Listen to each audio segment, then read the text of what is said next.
Hello. Okay, I am audible. So कैसे हो आप सभी? आई होप आप सभी बहुत अच्छे होंगे। एंड आज मैं आपके लिए कुछ इम्पोर्टेंट क्वेश्चंस लेके आया हूँ। कल भी हमने क्वेश्चंस किए थे, उसमें भी काफ़ी इम्पोर्टेंट क्वेश्चन हैं। 24 तक हमने आपके साथ जो यहाँ पे स्टडी कर लिए थे। तो आज जो हम आपके साथ स्टडी करेंगे वो होंगे 25 से आगे। और आप भी तैयारी करते रहिए। काफ़ी जो भी इम्पोर्टेंट टर्म्स हैं वो टाइम टू टाइम हम आपके साथ यहाँ पे डिस्कस करते रहेंगे। तो आइए इस वीडियो को शुरू करते हैं। सो फर्स्टली जो हमारे पास यहाँ पे टर्म आपको देखने को मिल रही है वो है हमारे पास यहाँ पे कि जो आपके पास फॉरवेल हैं उन्होंने आपके पास किंडर गार्डन का कंसेप्ट दिया था। किंडर गार्डन मीन्स कि बच्चा जो है पहले प्ले वे मेथड से सीखेगा, यानी वो खुद एक्टिविटी करेगा तब वो वहाँ से चीज़ों को सीखेगा। ओके, तो आपके पास किसने दिया था? ये फ्रोवेल ने आपके पास दिया था। नेक्स्ट है हमारे पास जॉन डीवे। जॉन डीवे ने आपके पास प्रोग्रेसिव एजुकेशन मूवमेंट को जो है आपके पास जो है वो मोटिवेट किया था, या उसमें उन्होंने काफ़ी ज़्यादा काम किया था, जिसे आप चाइल्ड सेंटर एजुकेशन के नाम से जानते हैं। नेक्स्ट जो टर्म हमारे पास आती है वो है जीन जैक रूसस। तो जीन जैक रूसस को father of the child study movement भी कहा जाता है, और इन्होंने एक बुक लिखी थी एमाइल, जो कि काफ़ी फेमस थी। उन्होंने इसमें काफ़ी इंपॉर्टेंट पॉइंट्स जो कि आपके पास चाइल्ड स्टडी मूवमेंट से रिलेटेड हैं उसको यहाँ पे डिस्कस किया था।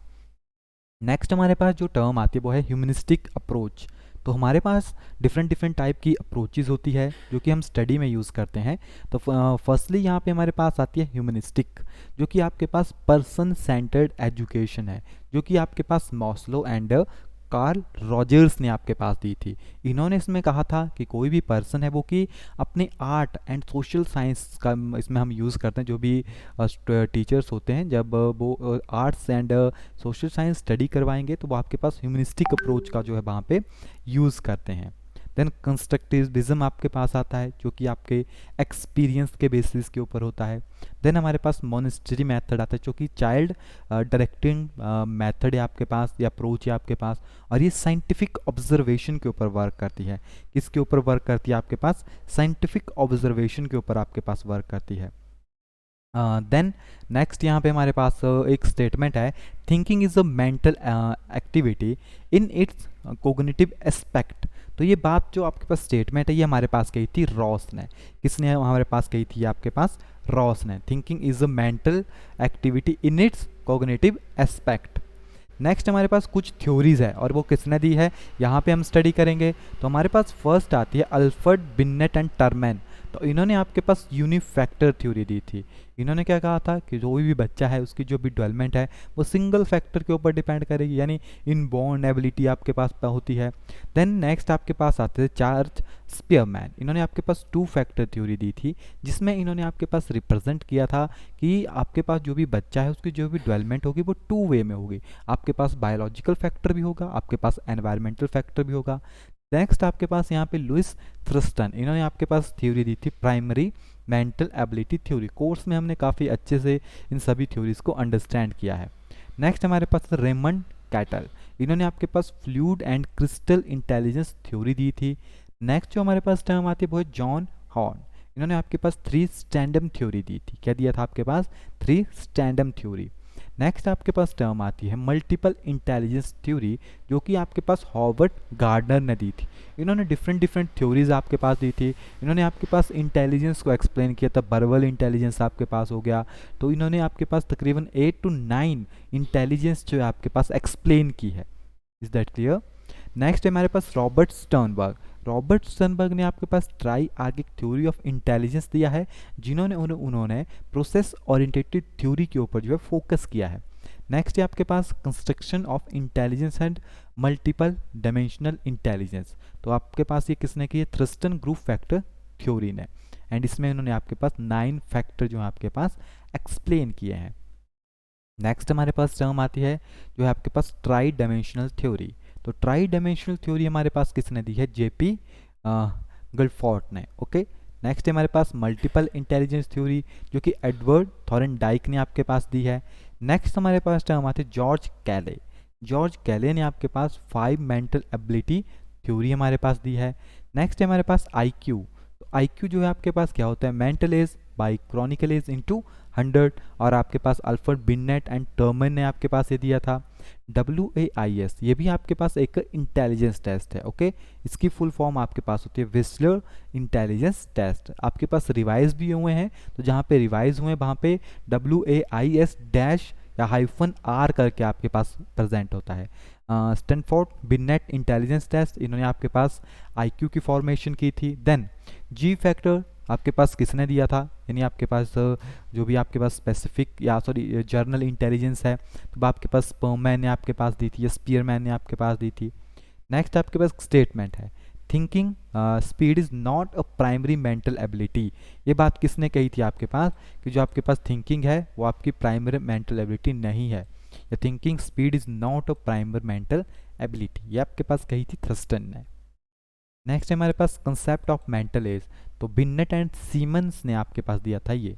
ओके, नेक्स्ट है हमारे पास बिनेट सीमन टेस्ट मेजर, तो ये टेस्ट जो आपके पास मेजर करता है जर्नल इंटेलिजेंस को। अब हमारे पास कुछ लैंग्वेज से रिलेटेड टर्म है, जैसे फोनोलॉजी, सिमेटिक, ग्रामर, प्रेगमेटिक्स, फोनिम्स, तो ये टर्म्स है आपके पास कुछ। तो फर्स्टली आपके पास आती है फोनोलॉजी, तो फोनोलॉजी आपके पास रिप्रेजेंट करती है साउंड ऑफ लैंग्वेज को। किसको रिप्रेजेंट करती है, साउंड ऑफ लैंग्वेज को। सिमेटिक्स, सिमेटिक्स हमारे पास रिप्रेजेंट करता है जो भी आपके पास वर्ड है उनकी स्टडी को एंड उनके मीनिंग की स्टडी को। नेक्स्ट आता है ग्रामर, ग्रामर हमारे पास रिप्रेजेंट करता है रूल्स को, कि हमारे पास जो भी ये वर्ड हैं उनको हम किस तरह से लिखेंगे। प्रेगमेटिक्स आपके पास आती है टर्म, कि जो भी आपके पास लैंग्वेज है उसका लोग किस तरह से जो है यूज़ कर रहे हैं, किस तरह से वो उन चीज़ों को आपके पास अंडरस्टैंड कर रहे हैं। ओके, नेक्स्ट टर्म आती है फोनेम्स, तो फोनेम्स आपके पास होते हैं building blocks, building blocks of language, जहाँ से आपके पास लैंग्वेज बनती है। नेक्स्ट आता है लैंग्वेज एक्वाइजिशन एंड एनवायरमेंटल थ्योरी, तो आपके पास ये दी थी आपके पास BF स्किनर ने।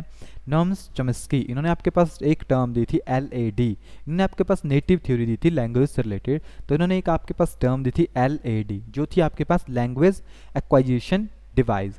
इनका मानना था कि कोई भी पर्सन है उसके अंदर एक डिवाइस पहले से होती है जो है आपके पास LAD, यानी कोई भी बच्चा पैदा हो रहा है तो उसके पास ये एबिलिटी है कि वो लैंग्वेज को सीख सकता है, या उसके अंदर ऑलरेडी लैंग्वेज इंस्टॉल होती है, आपको केवल उसे यूज़ करना है, आपको उसको बाहर लेके आना है, यानी लैंग्वेज एक्वाइजिशन, यानी अब सीखेगा वो वहाँ से। Is that clear?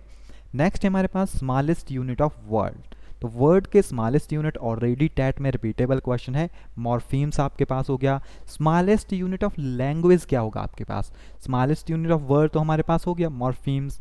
देन अगर लैंग्वेज की बात करें तो फोनमीन्स आपके पास होगा। ओके, नेक्स्ट है हमारे पास the first step of concept formation is, तो कंसेप्ट फॉर्मेशन के लिए फर्स्ट स्टेप हमारे पास होता है प्रिसेप्शन। क्या होता है हमारे पास, perception, and formation of concept is a cumulated process. Is that clear? And thinking का भी फर्स्ट स्टेप हमारे पास होता है perceptual process. Okay, perception, cumulative, perceptual process, काफ़ी इंपॉर्टेंट टर्म्स है आपके पास। नेक्स्ट हमारे पास टर्म आती है फॉर्मेटिव असेसमेंट में भी। अगर आपके पास कोई भी फॉर्मेटिव असेसमेंट हो रही है तो वो किस तरह से आपके पास, या तो उसमें प्री टेस्ट आएगा या तो आपके पास उसमें पोस्ट टेस्ट आएगा। टेस्ट हमारे पास डिफरेंट डिफरेंट, फॉर्मेटिव होती है हमारे पास, सुमेटिव होती है। Formative at the end of the exam, यानी आपके पास वहाँ पे एक थ्योरेटिकल पेपर लिया जाता है, सभी सुमेटिव होती है। फॉर्मेटिव में आपके पास क्या होता है कि हमारे पास ओरल क्वेश्चनिंग होगी, क्विज होंगे, गेमिंग होगी, उसमें असाइनमेंट्स दी जाएगी, प्रोजेक्ट भी आप उसमें दे सकते हैं। तो ये सारी आपके पास क्या आती है, फॉर्मेटिव असेसमेंट में आपके पास आती है। डायग्नोसिस, डायग्नोस्टिक टेस्ट, यानी डायग्नोसिस करेंगे किसी टेस्ट की, तो कोई भी टेस्ट अगर हम बनाते हैं तो उसमें दो टर्म चेक करते हैं। First one is validity, second one is reliability. Validity represent करता है कि आपका क्राइटेरिया क्या है, आपने कितने नंबर का पेपर डाला है, क्या आपका जो कंटेंट है वो प्रॉपर है कि नहीं है, जो आपके पास सिलेबस है क्या उसी में से सिलेबस आ रहा है कि उसमें से नहीं है, यानी आपके कंटेंट को मेज़र करता है, आपकी वैलिड कंटेंट है कि इनवैलिड कंटेंट। रिलायबिलिटी चेक करती है कि जो पेपर आपने डाला है, जो प्रीवियस एग्जाम्स है, तो उसके साथ वो कितना मैच आपके पास कर रहा है, क्या वो रिलायबल है, क्या वो करंट सिचुएशन के अकॉर्डिंग है कि ऐसे ही मर्जी का डाल दिया है कहीं से भी। ओके, नेक्स्ट आपके पास है टाइप ऑफ असेसमेंट, किस तरह से हम असेसमेंट करते हैं। ऐसे टाइप टेस्ट यूज़ कर सकते हैं, short answer type test use कर। ऐसे टाइप टेस्ट में आपके पास कंप्रीहेंशन आते हैं, क्या हमारे पास आते हैं, कंप्रीहेंशन। वही बात करें शॉर्ट आंसर टाइप में, तो शॉर्ट आंसर टाइप में हमारे पास क्या होता है कि या तो आपके पास फिल इन द ब्लैंक्स हो जाएंगे। ओके, आपके पास फिल इन द ब्लैंक्स आ जाते हैं शॉर्ट आंसर टाइप में, एंड आपके पास ये लिखने के लिए आ जाएगा, तो उसके आंसर जो है 30 एंड 50 वर्ड के बीच में हो जाते हैं, इससे ज़्यादा नहीं होंगे, 50 से वर्ड नहीं, ज़्यादा नहीं होंगे। थर्ड पोजीशन के ऊपर आपके पास है डायग्रामेटिक। डायग्रामेटिक डायग्राम यानी आपके पास कोई ग्राफ बनाने के लिए आ जाएगा, या आपके पास कोई चार्ट दिया होगा, आपको उसमें से एनालिसिस करने हैं, जैसे आपके पास बैंकिंग में आते हैं। नेक्स्ट आपके पास होता है ऑब्जेक्टिव।